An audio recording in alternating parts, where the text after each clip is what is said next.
Hello, good morning everyone. Yesterday we have done till third questions. कल हमने तीन questions तक कर लिए थे. Today we shall start our fourth question. आज हम fourth question start करेंगे. In each of the following situations, identify the minority. Write one reason why you think it is important to respect the views of the minority in each of these situations. बेटा नीचे कुछ situations दी गई है, उसमें majority और minority means कुछ लोग majority में है और कुछ माइनॉरिटी में है. तो इन सबको हमें पढ़ना है और उसमें ये बताना है कि हमें ये क्यों लगता है कि हमें माइनॉरिटी जो अल्पसंख्यक होंगे उनके व्यू से सोचना चाहिए या उनके लिए करना चाहिए. फर्स्ट बेटा, in a school with 30 teachers 20 of them are male. अब एक स्कूल में बेटा 30 टीचर्स है टोटल, उसमें से जो 20 टीचर्स है वो मेल है, जेंट्स है. मीन्स 20 टीचर्स 20 टीचर जो होंगे वो जेंट्स होंगे और बाकी के जो 10 टीचर है वो लेडीज फीमेल है. तो माइनॉरिटी में कौन है बेटा? फीमेल्स. और मेजोरिटी में मेल. मेजोरिटी किसको बोलते हैं? जो ज्यादा होते हैं, और माइनॉरिटी कम. तो 20 यहाँ पे ज्यादा है या कम है? 20 ज्यादा है बेटा 10 से. तो मेजोरिटी में 20 मेल्स एंड माइनॉरिटी में 30 males. And answer of this 10 female teachers are in minority. जो 10 फीमेल टीचर्स है वो माइनॉरिटी में है. It is important to respect the views of female teachers. और ये जरूरी है कि हमें जो फीमेल टीचर्स जो माइनॉरिटी में उनके भी जो व्यूज है, उनके भी जो दृष्टिकोण है उसकी रेस्पेक्ट करनी चाहिए. So that male teachers do not use their powers against them. क्यों करनी चाहिए? ताकि जो मेजोरिटी में बेटा मेल टीचर्स वो अपनी पावर्स को उनके अगेंस्ट यूज न कर सके. सेकेंड बेटा, in a city 5% of the population are Buddhist. एक सिटी में जो टोटल पॉपुलेशन है 100% बेटा, उसमें से 5% कौन सी है? बुद्धिस्ट. तो माइनॉरिटी किसकी है बेटा? बुद्धिस्ट की. Only 5% of Buddhist are in minority. जो 5% बुद्धिस्ट है वो माइनॉरिटी में. It is important to respect the views of Buddhist so that they will not be dominated by the community in the majority. और हमें जो Buddhist है, जो minority है, उनके व्यूज की भी रेस्पेक्ट करनी चाहिए ताकि जो मेजोरिटी में है वो अपनी इच्छाएं या अपने डिसीजन उन पे न थोप सके, उन्हें फोर्स न कर सके अपने व्यूज एक्सेप्ट करने के लिए. In a factory mess for all employees 80% are vegetarian. एक फैक्ट्री है बेटा, उसमें जो एम्प्लॉयज है टोटल 100%, उसके जो 80% है वो वेजिटेरियंस है. वेजिटेरियंस मीन्स शाकाहारी. तो 80% बेटा मेजोरिटी है या माइनॉरिटी? ज्यादा है ना बेटा 50 से. तो 80% जो वेजिटेरियन है वो मेजोरिटी में है. माइनॉरिटी में कौन होंगे? 20% non vegetarian. 20% of non vegetarian employees are in minority. जो नॉन वेजिटेरियन है 20% है वो माइनॉरिटी में. Their views should be respected as eating non vegetarian food is their personal choice. उनका भी जो व्यू है उसकी हमें रेस्पेक्ट करनी चाहिए, क्योंकि जो खाना होता है बेटा हमारी व्यक्तिगत चॉइस होती है.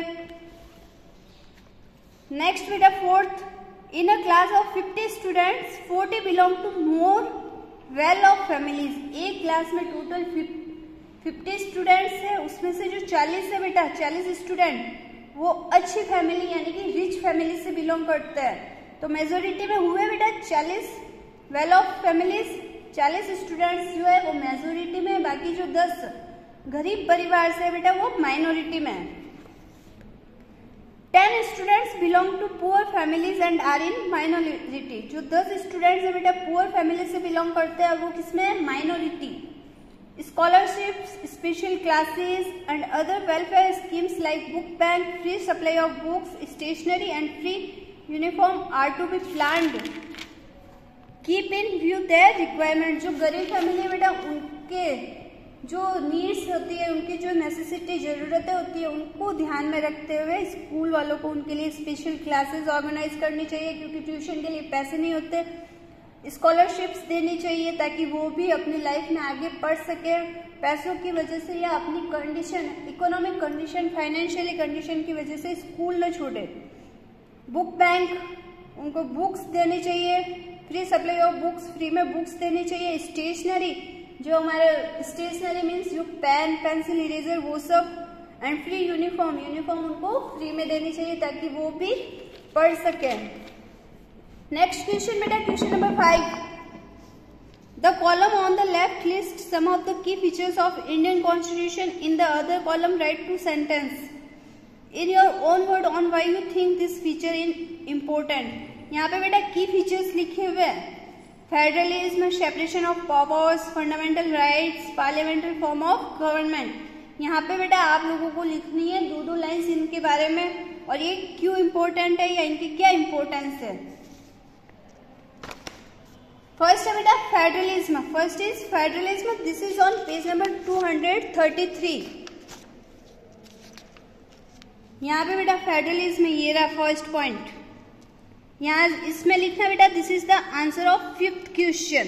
This is the answer of 5th question. First, federalism, this arrangement implies the existence of more than one level of government in the country, one at the central and other at the state। यहाँ तक बेटा, यहाँ तक लिखोगे first point. First point federalism, यहाँ से बेटा यहाँ तक लिखोगे, पहले पॉइंट नंबर लगाओगे, पॉइंट नेम लिखोगे, उसके बाद यहाँ से लिखोगे this arrangement implies the existence of more than one level of government in the country, one at the central and the other at the state। Second point है बेटा separation of powers. Separation of powers यहाँ पे बेटा page number 234 ये रहा बेटा, यहाँ से सेपरेशन ऑफ पावर्स यहाँ से लिखोगे 5th का सेकेंड पॉइंट।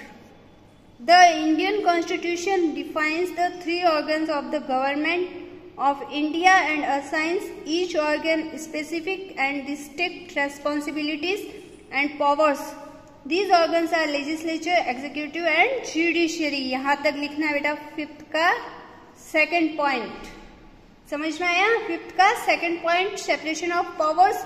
नेक्स्ट बेटा third, fundamental rights on page number 234। Fundamental rights ये रहे, यहां से बेटा 5th का third point. Among the most important features of the Indian Constitution is the provision of fundamental rights which are provided to all Indian citizens irrespective of the caste, creed, gender, etc। यहाँ तक 5th का third point लिखना है बेटा। Last point बेटा 4th number, parliamentary form of government. This is on page number 233। Last paragraph ये रहा बेटा, ये 5th का 4th पॉइंट। यहां से लिखना है बेटा, पॉइंट नेम लिखोगे, पॉइंट नंबर लगाओगे। This arrangement has the people electing their representatives to the parliament, central और union legislature which consist of 2 houses, Rajya Sabha and Lok Sabha. यहाँ तक बेटा 5th का 4th पॉइंट। समझ में आया? आई विल सेंड यू बेटा अटैचमेंट, आप लोगों को वीडियो लिंक के साथ अटैचमेंट भेज दूंगी। उसमें आप लोगों को पेज नंबर लिखे हुए हैं और मार्क मैंने लगवा दिए। Do your work in your notebook timely. आप लोग टाइम से अपना वर्क कंप्लीट करोगे। Thank you, have a nice day.